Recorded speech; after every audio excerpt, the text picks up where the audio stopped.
बिस्मिल्लाहिर्रहमानिर्रहीम। Welcome to learning क्रियो channel. Guys, आज का हमारा जो टॉपिक है वो है sciatic nerve and hamstring muscles. हमने बेसिकली शियाटिक नर्व को पढ़ना है, इसकी ओरिजिन पढ़नी है और देन इसका पढ़ना है कि ये कहाँ तक जाती है और कौन से मसल को इनर्वेट करती है जाके। ये तीन चार चीज़ें हमने इसमें देखनी जो मोस्ट इम्पोर्टेंट है और मोस्टली आपसे शियाटिका पेन के बारे में पूछा जाता है, ठीक है। उसका कोरिलेशन मैं बताऊंगा अंदर, और आफ्टर दैट ये क्यों नर्व इम्पोर्टेंट है ये डिस्कस करेंगे हम। अगर हम इसकी बात करें तो ये कहाँ से राइज होती है, ये बेसिकली हमारे पास लंबो सैक्रल प्लेक्सिस से राइज होती है। मतलब कोई एक प्लेक्सिस या एक चीज़ नहीं इन्वॉल्व होती, इसमें लंबर और सैक्रल दोनों प्लेक्सिस इन्वॉल्व होते हैं। इसकी इट्स मीन इसकी रूट वैल्यू जो है कुछ लंबर से है कुछ सैक्रल से है, ठीक है। तो इसकी ओरिजिन क्या है? Arise from lumbosacral plexus, arise from lumbosacral plexus, ठीक है। उसके बाद ये नर्व हमारे पास थिकेस्ट नर्व होती है। क्या होती है? Thickest nerve. ये इसकी करेक्टरिस्टिक्स हैं, ये हमें पता होनी चाहिए। शियाटिक नर्व की ये करेक्टरिस्टिक हैं। अब ये नर्व जो हमारे पास दो नर्व पे मुश्तमिल होती है, फॉर एग्जांपल अगर हम बात करें कि ये दो नर्व का कम्बिनेशन होता है, हम कह सकते हैं इसको। इट मीन ये कंसिस्ट होती है हमारे पास टिबियल और फेबुलर नर्व के ऊपर कंसिस्ट होती है, कंसिस्ट ऑफ टिबियल, सेकंड कौन सी है? Fibular nerve. अब फिबुलर नर्व हमारे पास सेकंड नेम इसका क्या है? Common peroneal nerve. Second name क्या है? कॉमन पेरोनियल नर्व, ठीक है। यहाँ तक क्लियर है। आफ्टर दैट अगर हम बात करें तो ये मेनली जो इनर्वेट करती है ना हमारे इंटीरियर ओनली जो है ना पोस्टीरियर एस्पेक्ट्स ऑफ थाई को। फंक्शन की बात करें इसके फंक्शन की बात करें तो ये हमारे पास बेसिकली इनर्वेट करती है, innervate muscle of only posterior aspects of thigh. मतलब जो पोस्टीरियर साइड पे होते हैं उसे इनर्वेट करती है। Innervate muscles of posterior aspects of thigh, जो मतलब पोस्टीरियर एस्पेक्ट्स में मसल पड़े होते हैं ना, जिसे हम हामस्ट्रिंग मसल्स कहते हैं, उन मसल्स को ये सप्लाई देती है, एस्पेक्ट्स ऑफ थाई, ठीक है। आगे मैं आपको इसकी ओरिजिनेशन करके दिखाऊंगा और मतलब कैसे ये इनर्वेट करती है ये दिखाऊंगा। पहले आप ये लिख लें।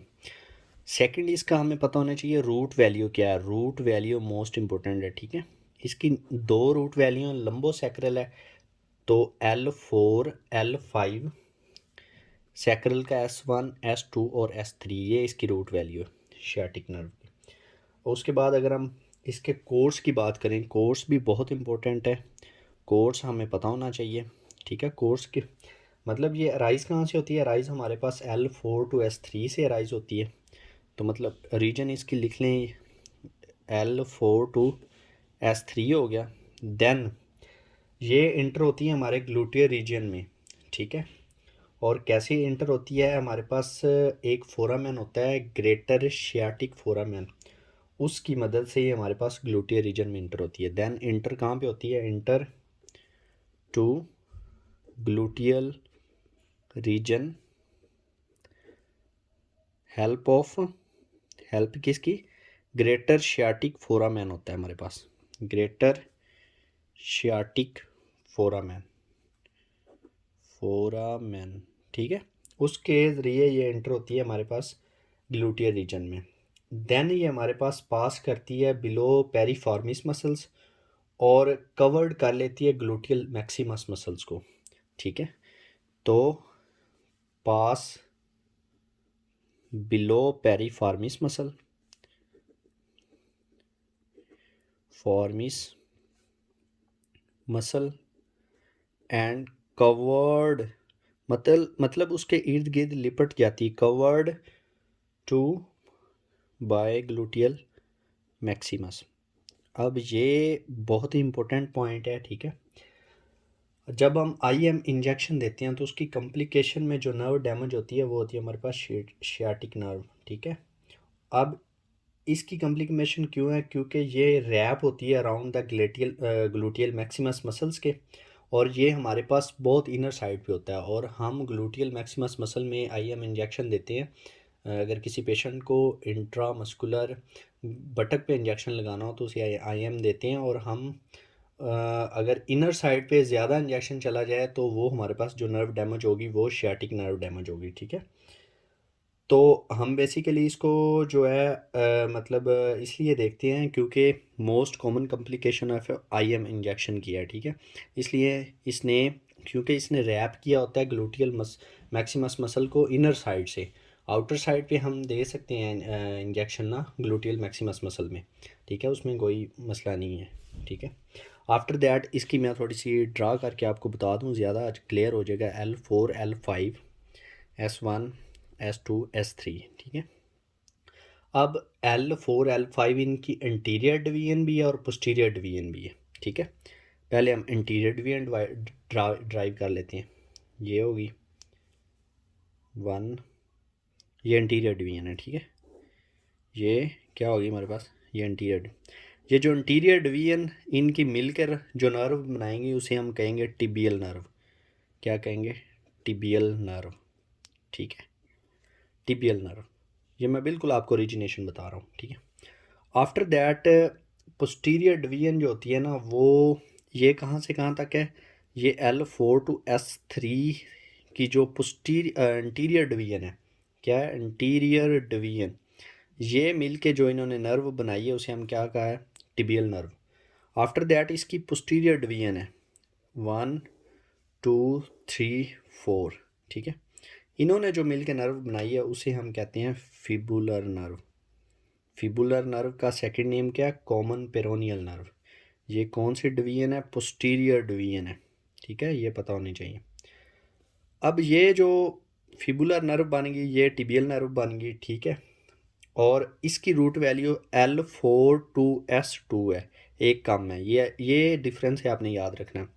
L4 to S3 की इंटीरियर डिवीजन से जो नर्व बनती है उसे हम टिबियल नर्व कहते हैं, और L4 to S2 की जो पोस्टीरियर डिवीजन से जो फाइबर ओरिजिनेट्स होते हैं उनसे जो नर्व बनती है उसे हम फिबुलर नर्व कहते हैं, इसे हम कॉमन पेरोनियल नर्व भी कहते हैं, ठीक है।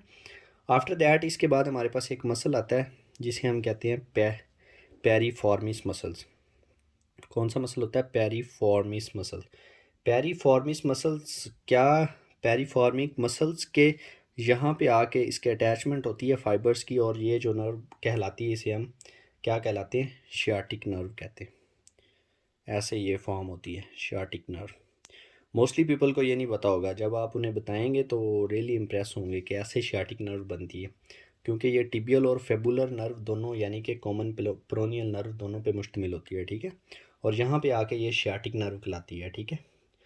उसके बाद हमारे पास इसके दो पोर्शन होते हैं। सारी बात, जब ये शियाटिक नर्व है तो इसके दो पोर्शन है, एक कौन सा पोर्शन है? टिबियल पोर्शन, और एक फिबुलर पोर्शन, ठीक है। आगे जब पास होगा इसका, ये टिबियल पोर्शन है, tibial portion. Tibial portion of sciatic nerve किन को सप्लाई करेगा? हामस्ट्रिंग मसल्स को, और हामस्ट्रिंग मसल्स को सप्लाई करेगा टिबियल पोर्शन जो है हमारे पास वो हामस्ट्रिंग मसल को सप्लाई करेगा, हामस्ट्रिंग मसल्स को सप्लाई करेगा। हामस्ट्रिंग मसल्स हमारे पास कौन से हैं? बेसिकली हमारे पास हामस्ट्रिंग मसल्स हैं long head of bicep, long head of bicep femoris, number 1।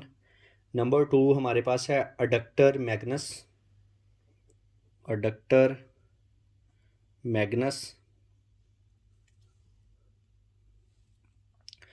हामस्ट्रिंग muscles हैं long head of bicep femoris, adductor magnus. Third one है सेमी मेम्ब्रेनस, फोर्थ वन है semi tendinous, semi membranous and semi tendinous, ठीक है। ये 4 muscles को tibial portion supply देगा। अब ये रह गया कौन सा? Fibular portion. फिबुलर पोर्शन किसको सप्लाई करेगा? फिबुलर पोर्शन हमारे पास जो इसका ये लॉन्ग हेड हमने बाइसेप का कर लिया, इसके शॉर्ट हेड को सप्लाई करेगा। सप्लाई किसको करेगा, short head of bicep femoris. ठीक है, तो ये आपको पता होना चाहिए। शियाटिक नर्व पेरिफॉर्मिस मसल्स पे जब हमारे पास टिबियल और फिबुलर नर्व कंबाइन होती हैं तो फाइबर्स अटैचमेंट होती है, इसको हम शियाटिक नर्व कहते हैं। आफ्टर दैट इनके दो पोर्शन बन जाते हैं, टिबियल पोर्शन और फिबुलर पोर्शन। टिबियल पोर्शन क्या होता है, वो हमारे पास हामस्ट्रिंग मसल्स, जो 4 हामस्ट्रिंग मसल्स हैं उनको सप्लाई करेगा। Long head of bicep femoris, adductor magnus, semi tendinous, semi membranous. उसके बाद फिबुलर पोर्शन हमारे पास short head of bicep femoris को सप्लाई करेगा।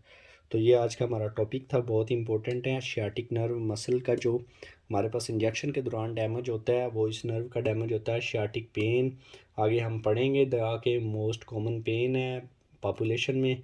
मोस्टली पेशेंट्स आते हैं आप लोगों के पास और आपको पता होना चाहिए कैसे उनको ट्रीट करना है। ठीक है, तो ये हमें ओरिजिन पता होना चाहिए कि उसकी बेसिकली उसका फंक्शन, उसकी सारी चीज़, उसकी लोकेशन पता होगी तो हम पेशेंट को डायग्नोज करेंगे ना। ठीक है, तो उसके एस्पेक्ट्स, जैसे उसका इंजेक्शन का एस्पेक्ट्स है जिसकी वजह से ये डैमेज होती है, तो ये सारी चीज़ें हमें माइंड में रखनी है। Thank you so much for watching my video.